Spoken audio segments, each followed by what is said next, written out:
Hi all, this is Renee. Welcome to Geek Girl Riot's Aftershow for the PBS American Master Series Renegades. Renegades is a 5-episode short film series about 5 disabled badasses you've never heard of. I'm Renee, and this is... Mariette, and we're here to introduce you to Cara Reedy, the writer, and Markus Essien, the director for the Renegades Brad Lomax episode, Community of Care. Brad Lomax was a civil rights and disability rights leader. Lomax's life story is one of care, community, and compassion. In the 1970s in Oakland, the Black Panthers were providing free breakfast for kids at a health clinic. Only a few miles away in Berkeley, disabled people were organizing for the right to live independently. Lomax's charisma and organizing skills allowed him to bridge both communities. However, his life work has largely been erased by the leaders of both movements. So what drew you to this project? Anyone? I can jump in. I mean, I think when I was approached, to be fair and to be honest, I had not heard of Brad Lomax before, and certainly knew a lot about the 504 and ADA and a lot of things, but didn't realize that there was a significant figure that I didn't know anything about in that actual sit-in. So it was, as much as I love storytelling, I also am forever a student. So I really was looking forward to learn something that I didn't know anything about. That's awesome. Cara? Well, I worked with my entree into like working in disability work was with Judy Human. And so I kept seeing pictures of Brad, and she would mention Brad. And then I would ask her more specific questions about Brad, and I would get a blah, blah, blah, blah, blah, blah. And I was like, no, really, what's up with Brad? And so then it became like a weird thing where I was like, well, I got to find him. Like, where is he? Like, why don't we know anything? And why is she not talking? Nice. So what is one thing that happened behind the scenes that you want us to know about? Oh, it's the story. I'm looking for. No, I just was thinking, I was like, it's been a little while. So thinking, me getting lost to GPS, but I don't know. I mean, to me, the thing that stands out in terms of behind the scenes is how this was able to be pulled off at all. And a huge, heavy lift was Cara's in the beginning of even getting access to Glenn Lomax, because, and Cara can fill in more, but there were previous attempts to tell his story. And I think that they weren't done well, or at least done in ways that left a bad taste in people's mouths. So we had some early doors shut on us in terms of trying to find people who would talk to us. And so Cara building his trust, I just don't know what kind of documentary we would have had without him. Like, I suppose we could have made it, but it would have been tons of B-roll and people talking around who weren't actually close to him. So to be able to have access to his brother was just magic. I mean, I don't think we would have had this story without that. And that was a lot of coaxing on Cara's behalf. Cara, I got to ask, how did you find his brother? How did you get him to unbend enough to talk to you all? I think I instant messaged him on Facebook, and it took That's him the way to go. Yeah. I mean, and I checked to see when he last posted, and he posts regularly. So I was like, let me try there. And it took him a good 2 to 3 weeks to answer me. Wow. And I was like, oh. Yeah. Because really we don't have anything without him. Like, there's nobody wrote it, nobody's written anything. I mean, there are articles that are written, but they're so vague that it clearly it's clear no one knows what the story is. And I found throughout this process that we ended up like through Glenn, figuring out that a lot of things that people thought were set in stone really weren't. Wow. So what was your favorite scene in this episode? I mean, what sticks out to you? I don't know if it's, I mean, Dr. Schalk, I was just kind of in awe in that interview. And again, another interview that Cara secured for us. And we shot over, wait, what did we do? So we were in Berkeley for the Corbett, O'Toole and Glenn Lomax interviews. I did some stuff, shot some things at the Federal Building with Lachi, the host. And then I did a solo, well, not solo, I hired a different DP, but went out to Wisconsin to interview Dr. Schalk. And having read her book, to read that kind of scholarship, it was, I don't know, it just really moved me. I feel like scholarship has some leaps and decades of of like really good writing. And her writing just reminded me of the stuff I read when I was an undergrad and thought, wow, I'm so glad people still writing like this. I'm so glad that the scholarship exists. And so just being in her presence was just really, I was kind of like a fan. I mean, I don't believe in autographs, but if I did, I'd be like, could you sign this? Like, but I was really just in awe. I think she really was an important part of putting our arms around this. And one of the early conversations that Cara and I had was, we weren't just telling a story, like we're adding to the scholarship. This is an important part of the lexicon in disability justice. I don't know. So I just being able to sit down with her was really just a privilege. I mean, Corbett as well. I mean, these are people who really are celebrities. I mean, these are really people who made a huge impact. But also they didn't really need the limelight. They're like, I want to do the good work. It's like I saw something the other day, some memes, someone said, when you're helping the poor, leave your camera at home, right? Like it's not about you helping, other people seeing you be good. These are people who just did hard and good work because it was the right thing to do. And so, I mean, it was all kind of fun, to be honest.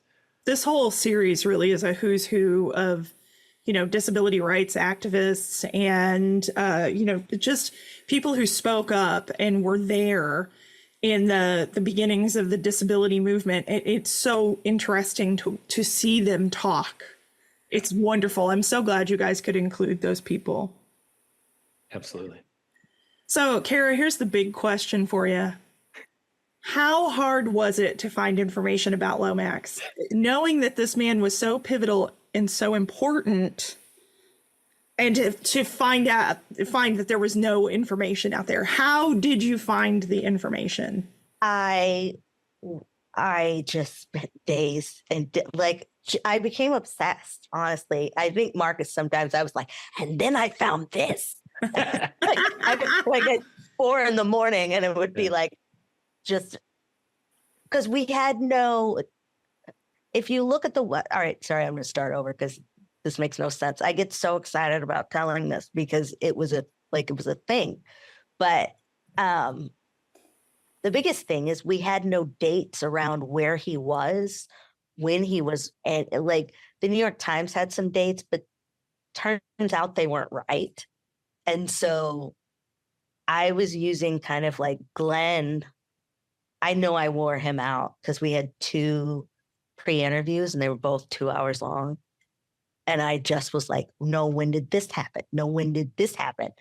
And then we did it again on tape, just so that we would have, hey, he graduated high school in 1967.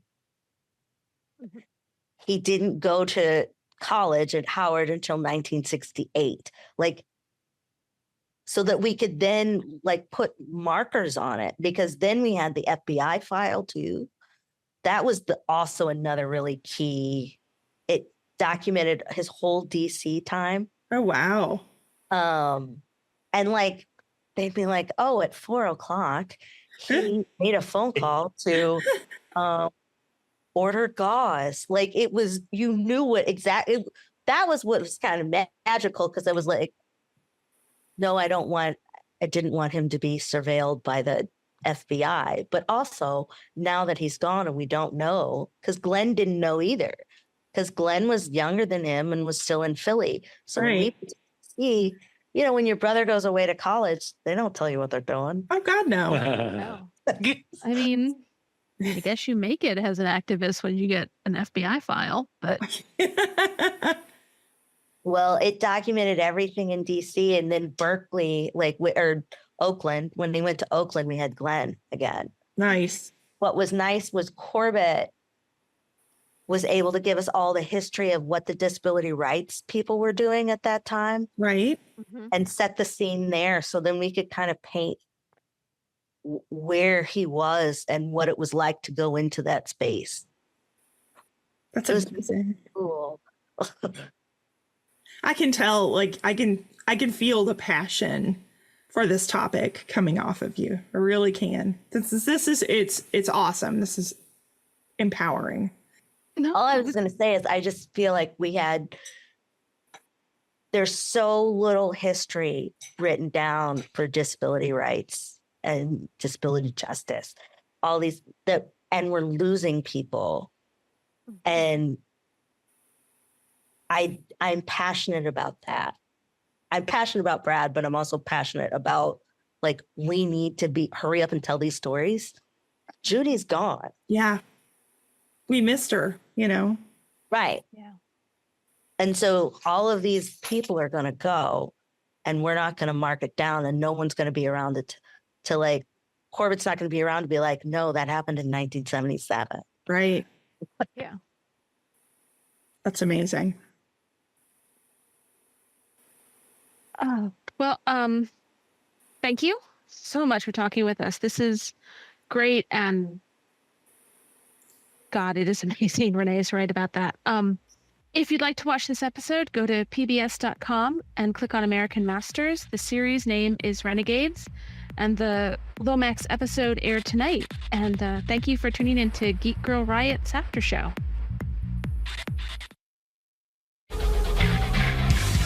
This match is scheduled for one fall. Victory is obtained through submission, 3-second pin, or fighters being incapacitated. Are wrestlers ready? Step into the ring with Invincible Fight Girl. It's showtime. This is Philip Jean-Pierre with Juston Gordon-Montgomery, the executive producer of Invincible Fight Girl. Let's start this off. Like Dusty Rhodes said, you put hard times on Andy from episode 1. Would you say that they kind of mirror some of your experiences as part of your evolution? Yeah, I think they definitely mirror mine. I think I also was drawing quite a bit from what I was hoping was maybe just a little bit more of a universal truth, what it's like to pursue something you're passionate about. Understood. You know, I'm someone who's kind of lucky to be surrounded by a lot of people who are passionate about different things and are, you know, pursuing them. And there are things that are very different than what I'm doing. And I think something that was kind of a really interesting eye-open moment for me was sort of just seeing just how universal the struggle is for anyone who is trying to do something that really means a lot to them. The battle is truly like uphill, you know, and I think there's something about kind of where we are right now in the zeitgeist where I think a lot of people are grappling with the sort of question of like, how much can a person invest into a thing versus the return that they get from it? And so those felt like questions that I kind of wanted to pose in Andy's journey. I'm making it just really, really hard for her and making it so that every win she got really, really, truly felt earned. Yeah, on that same note, even when she does not necessarily win, there's always growth in her journey. Like, she gets better for every experience, good or bad, especially how she starts off and the fact that she kind of grows into who she becomes. By episode 4, you're just like, you will not be stopped at all. So I appreciate that. For me personally, I was getting some Naruto vibes from the Shippuden era. And especially Joseph Campbell's idea of the hero's journey. And I think it especially embodies that. And you spoke a little bit about this, like as part of her journey, besides your personal experiences, what external forces or influences inspired you to come up with Andy's journey? Sure. Yeah, I think you're kind of right on the money. Naruto was really big for me growing up. I felt like I had never seen a show like that so beautifully balanced a character's growth with adversity, with them making sort of incremental, discoveries along the way, but at the same time balancing that with their need to sort of personally go back and refine their attitudes about the world. And so that was a really big one for me. Another thing too that I also tell people a lot is a lot of this I was thinking about Pokemon, but like early days. Oh, yeah. When Ash first started his road to becoming the greatest. Yeah, and I think that there's something a little, I don't know if anyone still watches it, but there's something a little bit different from what it is now, where I think there's more of this idea that this thing is going to probably keep going forever. So we're just kind of coming up with new fun stories. But I think when it first started, it seemed like it was a little bit more finite. Things felt more consequential. When Ash lost, he really took that loss hard. Yeah. And he really kind of went back to the well and was like, dang, what did I do wrong? And when he would overcome the thing, it was never just magically he got better. There was a lot of self-reflection that had to happen for him to be able to make adjustments. And that sort of storytelling, making things feel like they're very consequential, like they matter, making it so that your characters feel like any progress they make is deeply and truly earned. I think I was looking at a lot of media that I felt did that really well. Okay, that's awesome. Growing up, did you yourself want to become a professional wrestler? And if so, would you be a face or a heel? I didn't want to become a wrestler because I thought it was real. I thought Undertaker was like really a dead guy. So the thought of like actually getting in there and fighting terrified me. I do think I would be a face because one of my favorites was Kurt Angle. And okay, yeah, I noticed that from the quote unquote the ankle. Right. Yeah. And so I was like, oh man, he's like the hero. Like he's gonna stop all the bad guys. But yeah, no, as a kid, I ironically was into a lot of boxing, even though that was also as violent. I thought wrestling had supernatural shit in it. So I was like, well, at least you can just fight. Like you can't do anything against the Undertaker. He's like a dead guy. He's gonna Speaking of the boxing thing, I kind of want to talk to you about the section about the tenderizer district. Sure. And the Beef Puncher family. Was that inspired by Big E's promo of big meaty men slapping meat, or were you just, I'm going to just do this for this one neighborhood? No, it wasn't. It wasn't inspired by that, though. That is a really funny reference. It sort of came from this idea of, this is a wrestling world. A big part of the sort of fun of that was like, well, what are all the ways that wrestling has been integrated into daily life? And so that felt like a very easy and obvious direction to go to of, oh yeah, like people do this thing as a profession, but then it also has very obvious applications to when they wrestle, and they might actually even make a whole wrestling style out of it. And so it kind of started to naturally flow from there. Okay. So one last question, and you touched on this a little bit. So from watching the 4 episodes that they gifted us, the one thing I most enjoyed about this was the fact that from episode 1 to 4, not only is there growth, but the maturity level in someone having to go through that journey is pretty drastic. When people watch this, what other things would you like them to take from it besides, if you're going to fight for your dreams, you can, but at the same time, you have to be real as well? Yeah, I think I would also hope that people have empathy for people who choose to follow their passions in that way. Because, as you know, there's an episode 2, I won't give too much away, where we talk about what happens when that doesn't work out. I think as a show, we're not interested in sort of being prescriptive and telling people, you should follow your dreams or you shouldn't. I think we feel that that's a personal decision that people have to come to, and a calculus that they have to make based off of what they're willing to sacrifice and what they're willing to give up for it. But I think that the meditation on that is that people think about, and I hope that they have empathy one way or another for people who either do decide to follow their dreams or don't. Cool. No, thank you. Thank you very much. I truly do appreciate the time you gifted us. And again, this was a great show, and honestly, really enjoyed the kind of universal truths that you put out in it. And I think a lot of people will as well. Thank you. Appreciate it. Invincible Fight Girl, 2-episode series premiere, Saturday, November 2nd at midnight on Toonami, next day on Max. Okay, so after our Renegades After Show for week 5, you're here with me, Sherin, and my partner in crime from way back in the day since she was in her 20s. Oh, how we've aged. We're immortal, it's fine. I act like you didn't just step out of your 20s 5 minutes ago. Like it's been 5 whole minutes. But someone for whom Methuselah is a child, I'd like to introduce you to none other than Philip, the Witch King, Jean-Pierre. Sup? This is Geek Girl Riot, if I didn't say that already. And on these next 2 segments, we're going to be talking about New York Comic Con 2024 with Julian in the 3rd segment. In this segment, Philip sits down with Juston Gordon-Montgomery from Invincible Fight Girl, which is a new animation coming to Adult Swim, which we're going to talk a little bit about, but we're going to let Juston do most of the talking. Then we're going to talk about Shrinking on Apple Plus, and that's the show. And with that said, we can get into it now. So you guys, should we start with the interview or end with the interview? I'm good with starting with the interview. It's a good show. I enjoyed the talk, and I thought they, like I said, the okay, yeah, that's too much. We're going to get you to do that now. Here's the interview with Juston Gordon-Montgomery.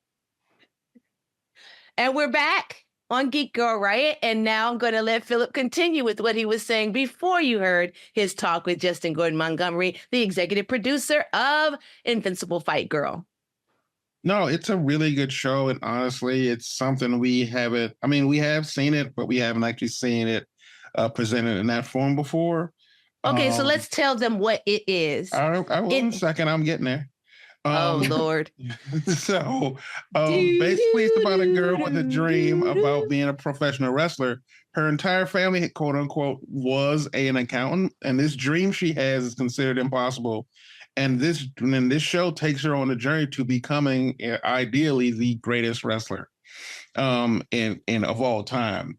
However, the journey is the thing, and Juston did a great job in just starting it off and giving us, as we like to say during the interview, putting hard times on poor Andy, the main character of the story, as she travels through the world becoming a pro wrestler and what that means.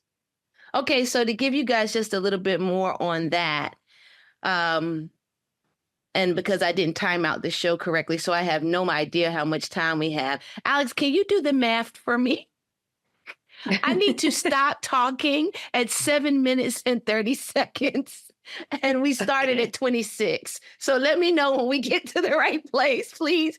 But what I do want to say about Invincible Fight Girl is that it is a world that is not our own. It's a world that is made up of islands, as Philip has mentioned to me before. Not similar to One Piece, but it is a world made up of islands. There's an accountant island, and most of the world is a wrestling world. That is the economy on which this world runs. Now, being the child of a long line of accountants, Andy, as Philip said, is breaking the mold. Although I have my doubts about Great Grandpappy, and y'all will see when you watch the show. We are seeing like a lot of little things. There's kind of a Scooby gang coming together. There's a family of wrestlers called the Meat Punchers, I think, or the Beef Puncher family.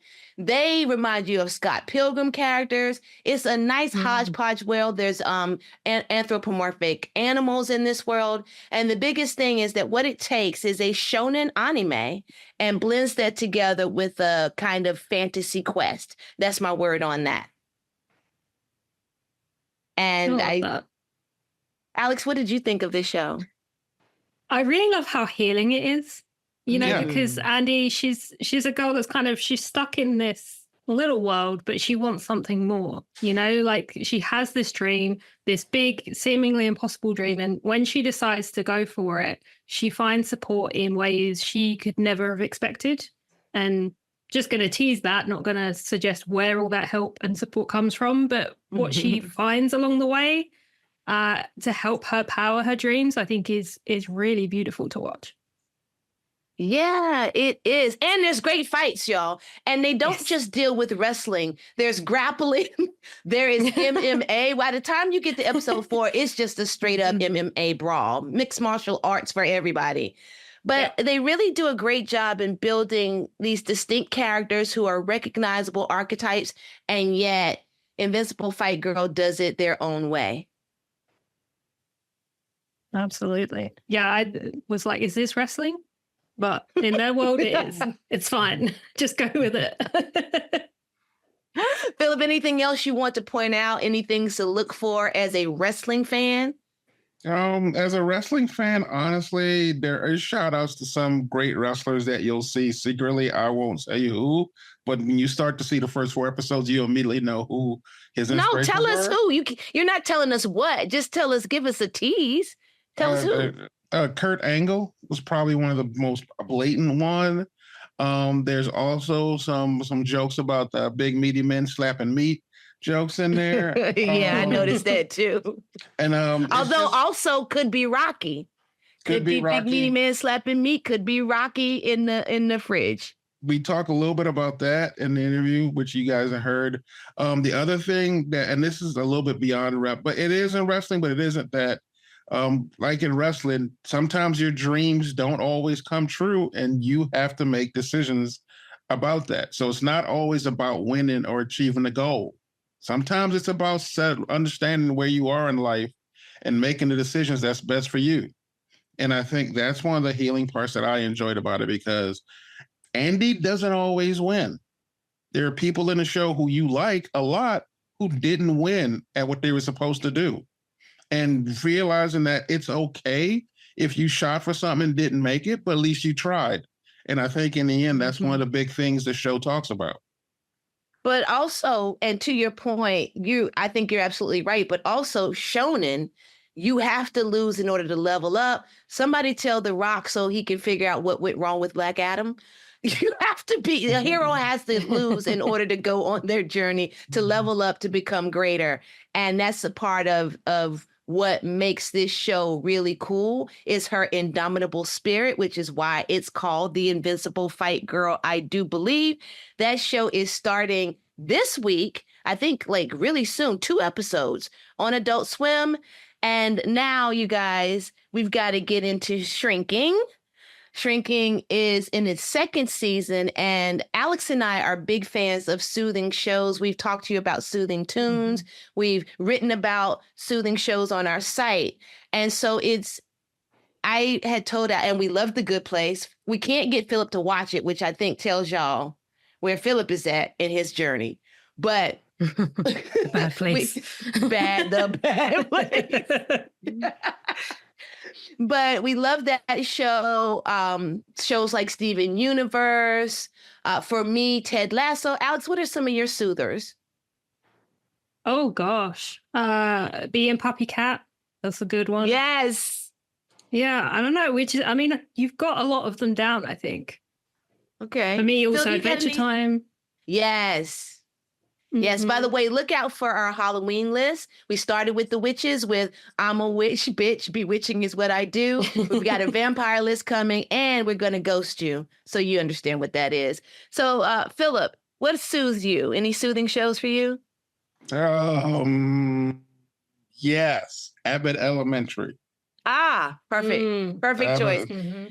So in my quest to find a new soother, as the old ones are, I've got them in rotation. They're starting to get a little thin in the sleeve area. I needed to find something new. And then Apple introduced Shrinking. I loved the first season, and it was well received by audiences and critics. Oh my gosh, I sound professional. Let me stop doing that. And season 2 came up, and I was like, Alex, you have to watch it. So what Shrinking is about is about a therapist whose wife is killed in a car crash, and it's he and his daughter who are left. He works with his wife's best friend at a firm that is also run by Harrison Ford. His name is Paul, but it's Harrison Ford. Grumpy old narcissistic, not narcissistic, but grumpy old, totally embodied curmudgeon, always going to be Harrison Ford. And it's really about them helping their patients. He gains almost a godson through being almost too hands-on with his patients because of, everything that's happened with them. And so just a really great show. Really great show. Yeah, absolutely. Alex, what did you love about it? So I've only seen season 2. I will be watching season 1 though, because I really enjoyed season 2. And I just love how obviously they're all therapists, and the joke is that the therapists generally need therapy themselves. That's why they go into therapy. That's very true with this show. They all have their quirks and things that they need to deal with. And they all help each other through that, even if it's not quite in a therapy safe way. Sometimes they need to have the tough conversations. Sometimes they need to maybe spar and fight a little bit. Sometimes you need a field trip. Yeah, sometimes they have to go through a journey that may not seem that it's about them, but it ends up actually teaching them a really good lesson. And I love the way that it does that. It doesn't ever feel too preachy, even when it is about mental health. Yeah, and we have a essay up on Rioters, that's RIOT-US.com, that talks about shrinking and why we need to talk about it. But we've also got reviews of the new Venom movie, this Venom 3. We've got, what else do we have, Alex? We've got a lot of stuff on the site. What else would we have? Lots of reviews. You got Papa's House, Hysteria, Lincoln Lawyer, lots of good stuff. Yeah, and lots of new trailers. And so, but getting back to shrinking, what I love about it is its sense of humor. But beyond having a sense of humor, what shrinking does is let you know that you're okay. That we all have problems that we're struggling to get over, that we're all a little bit messed up, a little bit jumbled up, and that's okay. And it's also kind of hilarious when you step back and recognize that we are complicated and we have fractures, and the fractures, dare I say, are how the light gets in. So there's so much about it. I want to get into some of these characters because I really want you guys to watch. Philip, have you watched Shrinking at all? I have not enjoyed this show that you speak of.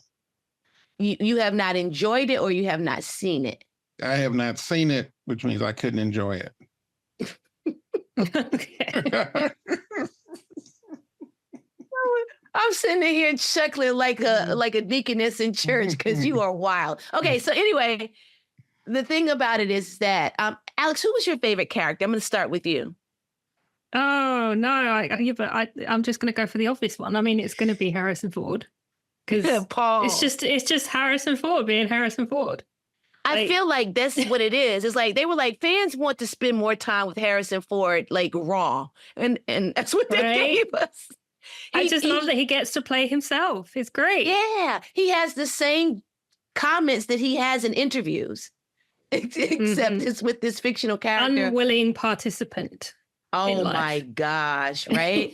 And the thing about Paul is that he has a Parkinson diagnosis that he's dealing with because he is a man who depends heavily on being in control and being able to thus help other people, having the sharpest mind, having the quickest reflexes. And that is what makes him feel like the superhero in the mental health industry. And so dealing with this Parkinson diagnosis and the changes in his body are really difficult for him.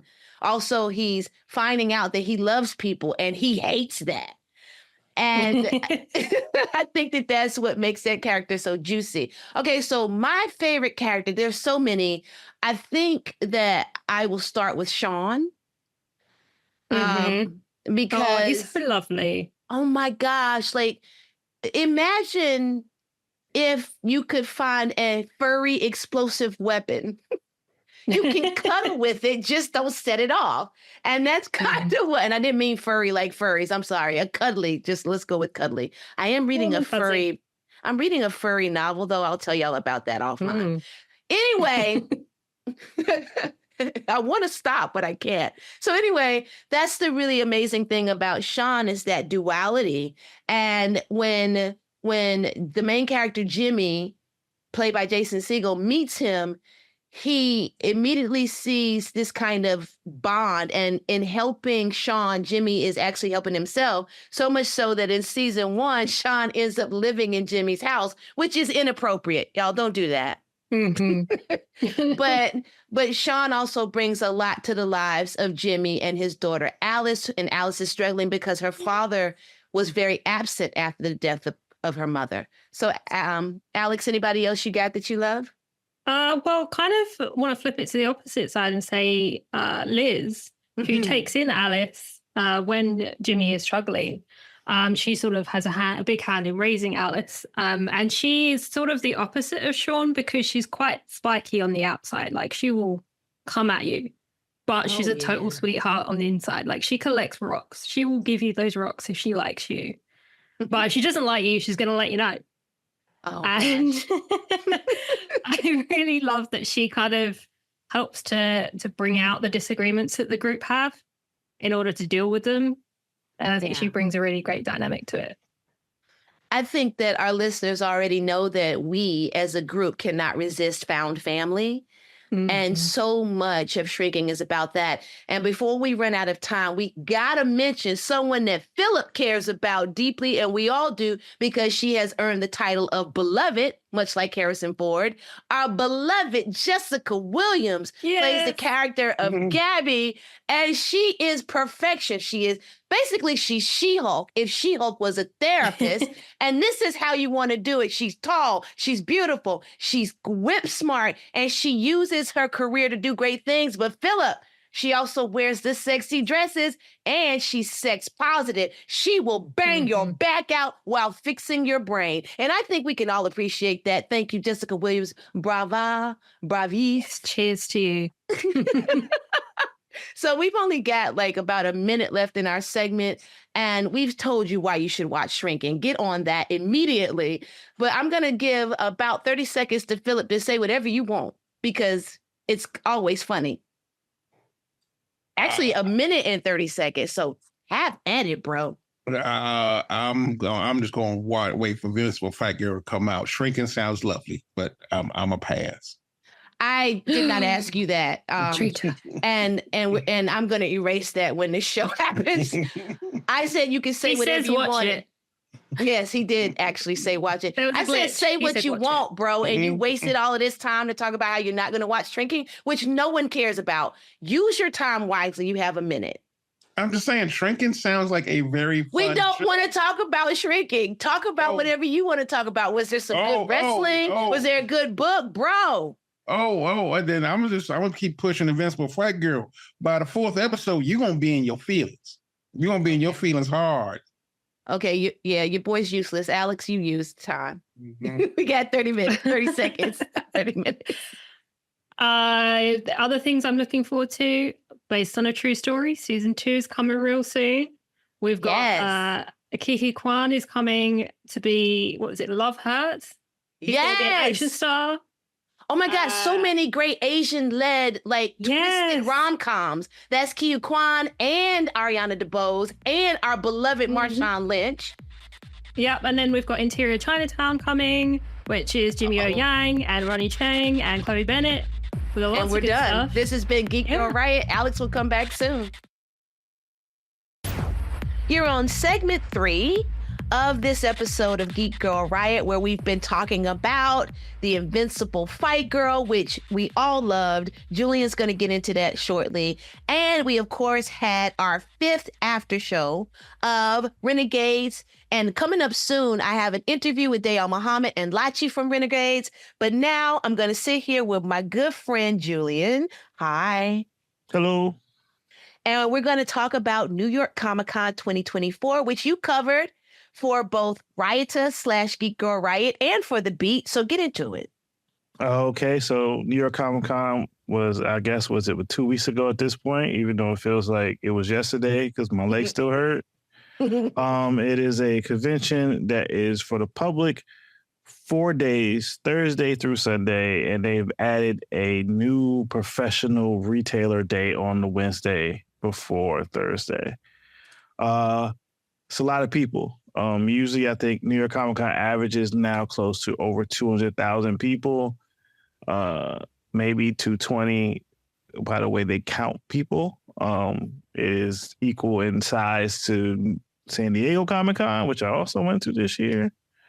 And yeah, it was a lot going on. I got to interact with Bandai Namco, Mondo. I also got to go to Apple TV's shrinking panel. We had all the cast except for Harrison Ford. I got to go to the Cross panel. Got to sit in a press junket interview with the cast and showrunner of Cross. Talk to them a little bit. We had that on the last episode. Great question. Yeah, and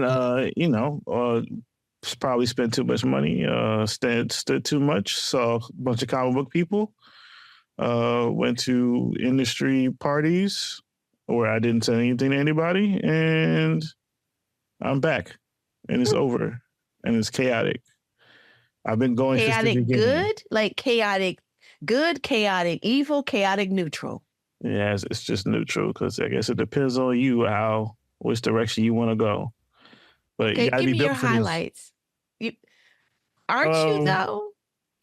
I don't know. I'm getting washed. Not everybody's LeBron James. Highlights. Listen, I think one of the big things is I prefer doing panels at conventions. I prefer moderating. Moderating is my thing. Anybody who's been on any of my interviews or panels knows that. So that's my sweet spot. If I don't have a purpose, then I kind of I'm like, I don't have a reason. So I have to have purpose. What is it with you? Oh, I kind of just go. I don't know what's going to happen. And I don't know. Sometimes it's a place to see people I don't get to usually see. And for New York especially, some with the school up there, it's a way to see friends I don't get to see, but also a bunch of comic professionals that, that might be the only show I get to see them out all year. People I've known for maybe 10, 15 years or so. Different people in podcasting, maybe new people. Yeah, I kind of go for that, and then occasionally buy an exclusive toy or something. And sometimes to see the chaos. The panels can be good. A criticism is they didn't have enough comic book panels this year. It seems that it feels like at times they're going more towards overall pop culture, going by their survey, their per-con survey. But then they also the only thing that wasn't listed was comics, but they do have manga there and they do have books there. So it seems Are like they still doing that big manga anime festival at the same time? No, that is now that's a separate convention. That's at another time because they can't fit two conventions in the convention center anymore. I say that, but there's also Artist Alley is such a huge presence that you can't go there and say, oh, comics wasn't there. Because if there was a creator that you wanted to see, most likely they were there through some means or it might have just been walking around because of whatever meetings they had with the publishers or the panels that they were on. The few that were around, I think DC had it had a less presence they had in San Diego, but I feel they had more impactful panels at this show as a reintroduced Vertigo. They brought back that imprint for their non-superhero, and it may not sound like this, their quote-unquote creator-owned books, because it is a massive multinational corporation. So there's only so much owning a creator can do when you're partnered with the company that big. But yeah, that was interesting to me when they were like, yes, the creator owned. I was like, you're not Image. Yeah, I mean, and I love Vertigo. So excited that Vertigo is back, but it's not creator owned in the sense this one might be led to believe, like with an Image, or even in some of the stuff I think it was Dark Horse was doing years ago. But But carry on. But yeah, I think Marvel had some panels that people enjoy, but also heard people not enjoying certain things that Marvel had to say, especially in regards to the Spider-Man panel. I couldn't make that one. I had a appointment or something. I had something to do. I only got to go to one DC panel, and that was the Jim Lee and Friends, which they announced the return to Vertigo and how James Tinian's book, Nice House by the Sea, is now a Vertigo title, along with the announcement of Hush 2, with Jim Lee and Jeff Loeb taking over the Batman title next year after Chip Zdarsky leaves the title. So I guess it has 12 months of Jim Lee drawing Batman. There was a lot of announcements. There was an Energon panel for Skybound. I don't remember seeing an Image booth. Their main presence was Skybound. There was a lot of manga. So, a lot of manga. Great. You know, like that. Giant balloon Goku as you walk in. Giant balloon Luffy as you get a little bit deeper. Was it a Chibi Goku? No. Well, the Daima version had its own separate little thing. The Bandai Namco Toei Viz allied front of the show floor as they take up what I consider a fifth of the show floor, which is just the top points of what you would consider shonen anime: the Gokus, the Narutos, the Luffys, the Kaiju number 8s, the Blue Locks, all that's the Bleach. All that stuff is hitting you as soon as you walk in the door, and that's them. You also get a Pokemon, Gashpon. They had giant Gashpon booths of people who love that cultural scene that we've taken from Japan that's been growing over here. That's out there. The book publishers, strong front. Like if you like YA graphic novels and middle grade and all that stuff, and regular books too. All the big publishers got you, smacking you in the head. Come buy this book. Come get a signature. Well, yeah, because that's what's going to be on TV and in the movies 5 minutes from now. Everything is adaptation, it feels like lately. So makes sense. Makes perfect sense. Webtoon, strong Webtoon presence. Some good independent publishers or smaller publishers. They actually had a lot of good dealers on the floor. So if you wanted to buy old comic books, you could buy old comic books. It had some really weird booths. It had a live eBay booth where they did live streaming of, auctions. I don't know how I feel about that. TikTok Shop had a booth.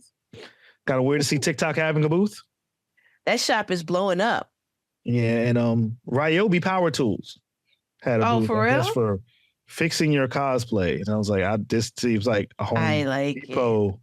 Okay. It felt like a piece of Home Depot was just randomly in a comic convention. That's just me.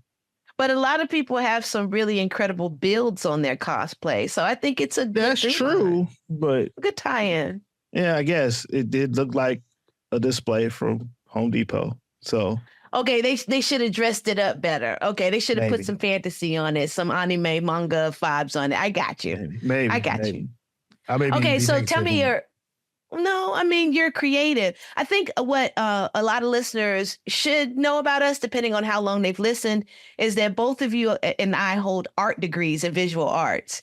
And so, we've also worked, me as a marketer, you in comics, me in publishing, you in production and stuff. I don't think so. We have a different eye. So when we're saying some of this stuff, they might think that we're coming at it, just being grumpy. But what we're actually coming at it from is from all of our experience in these behind the scene realms, which I don't guess a lot of people know. But now you do know, you guys. We have degrees in art. We studied this, and that doesn't mean that I'm not saying that elevates or anything, but it changes the way that we break down certain things like the Ryobi booth and how, as a marketer, it might have been presented to integrate itself with the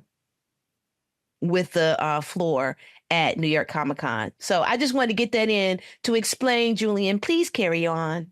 Oh, I did get to go to the Dune Prophecy fan experience. How was that? You know what? Tell us about two things, because we never got to talk about the fact that at San Diego you did the Iceberg Lounge, right? Did we talk about that on No, air? I don't think we talk about it. I think I added the video footage to my Penguin review on the site, which is on YouTube. If people care, just Julian Lytle. You can find me on the YouTube, and I don't post a lot, but that's all there. It's like maybe 10 minutes worth of footage. It's a walkthrough. Yeah. The amazing thing that I think, as much as some people may complain about Warner Brothers and their financial decisions, I can tell you this: HBO spends money on these things. To go back to July, the Iceberg experience felt like you was in the show, and the show wasn't even out yet. You had a bodyguard standing out in front of the Penguin's car, talking about don't get too close. You got to ask him if you could take a picture. You walk in, full actors as you go down into this place that becomes the Iceberg Lounge as it looks in the TV show, and as you kind of saw it in the Batman. But post the events, and it was a completely amazing experience of being a club, a place where people could go and party. And also the actors really had you believing like, oh yeah, you want to talk to the boss. It's good to see you. It's good to see you. I was like, oh, look at you with the accents. I like y'all. And the Dune thing in New York, I ain't gonna lie, yo. Them Bene Gesserets, I was like, man, I don't know how freaky this is gonna be. It was level 8 freaky. Them women with them veils on, talking in them voices. It's like, yo. They were putting the voice on you from the movies. They was trying to corrupt me, and they was asking me stuff, and I was like, I ain't got that voice. I'm a dude. Only one dude can do that, and that's the Muad'Dib. He the only one that got the voice. I ain't got that voice. That sounds real cool. It looks amazing. Like it looks like what is it? Daughters of Dune, right? Yeah, I don't know. You're more of a Dune expert than I am. No, I mean, I think the show is called Daughters of Dune. Prophecy. No, it's Dune Prophecy. It used to be Daughters of Dune, and now it takes Dune place Prophecy. Before like 10,000 years. Yeah, like 1,000, whatever. It takes a mad far, but before the events of Dune. Yeah, what it's basically doing is giving us when the Bene Gesserit decided to take control of the universe, it's giving you their long game. Yeah. And long game is like an understatement. They plot and plan how the universe is going to unfold thousands of years in advance, and you see how they led to the birth of Paul Muad'Dib from the House of Atreides. Yeah, and that experience, I was like, they getting too close. I don't know what I'm doing. It was all dark. I filmed it too. Y'all have said they had some amazing things with the water and the vibrations and and I got a sweatshirt and a ring, because they always be giving you, they always be big about giving out jewelry. They laced you with a ring?